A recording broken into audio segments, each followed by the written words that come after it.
Snow came down in quiet sheets that Christmas Eve, the kind that softened the world and made even bad news sound far away. The river, though, didn't care about holidays. It ran black and fast beneath the old iron bridge, swollen from a week of rain and sudden freeze. When the call came in just before dusk, car through the guardrail, two inside, the town's volunteer rescue crew knew exactly where it was. Everyone did. The bend that looked harmless until it wasn't. By the time the trucks arrived, red lights bleeding into the snow, the car was already half submerged, nose down, the rear end shuddering as the current slapped it.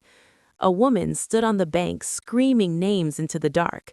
The river answered with a low, steady roar. Someone yelled that the ice was thinning near the pillars. Someone else yelled about the clock, 5 minutes, maybe less, before the water climbed the windows. Then the command cut through everything, sharp and final. Pull them out. They meant the crew. They meant the rope team. They meant wait for the tether, for protocol, for the slow choreography that keeps rescuers alive. She heard it as clearly as everyone else, and she went in anyway. Her name was Mara, and she didn't think of herself as brave. She thought of the way headlights looked underwater, like eyes trying not to blink.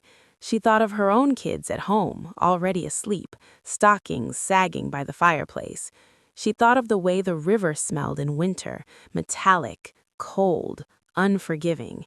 And then she was shrugging out of her coat, boots hitting the snow, breath tearing out of her chest in white bursts.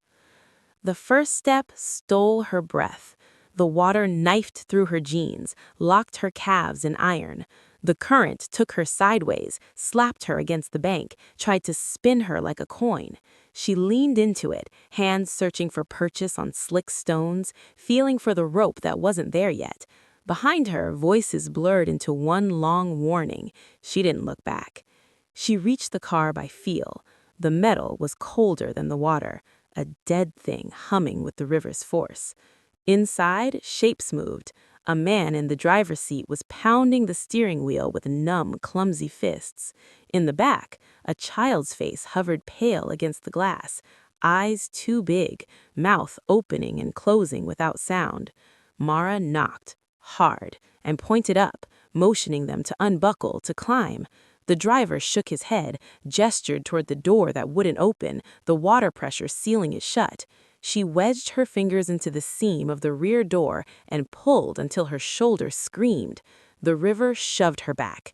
She planted her boots against the car's frame and pulled again. Somewhere, glass cracked. Water surged.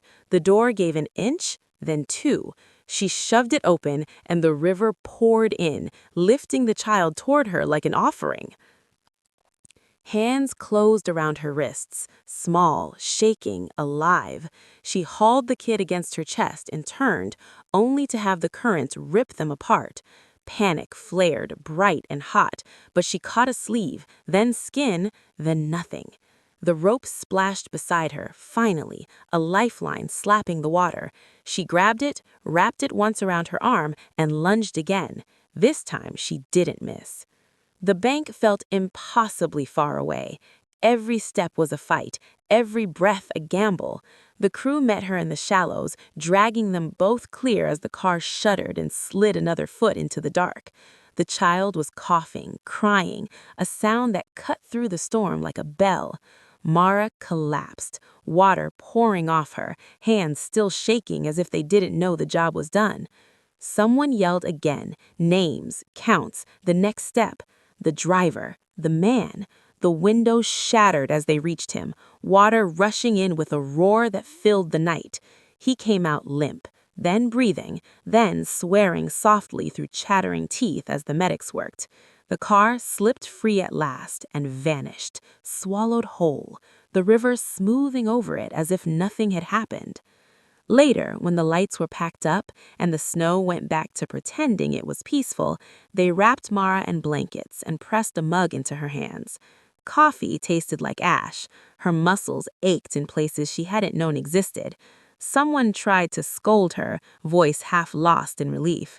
"You heard the order," they said, not unkindly. She nodded. She had. She just hadn't listened. The child's mother found her by the ambulance, eyes red, hands trembling as badly as Mara's had. She said thank you so many times it blurred into a single sound. Mara didn't know what to say back. She stared at the river instead, at the place where it had taken the car and given it nothing in return. When she finally went home, the house was warm and bright, the tree lit, the cookies still cooling on the counter. Her kids stirred and patted out in pajamas, all elbows and hair, and she sank to the floor and held them too tight. Outside, the river kept running, indifferent as ever. But inside, Christmas arrived not with bells or songs, but with breath and heartbeat and the quiet miracle of pulling someone back from the dark. If you enjoyed this story and want more intense thrillers and suspenseful adventures, don't forget to hit that subscribe button, give this video a like, and share it with friends who love a good mystery. Your support helps me bring you more stories just like this one.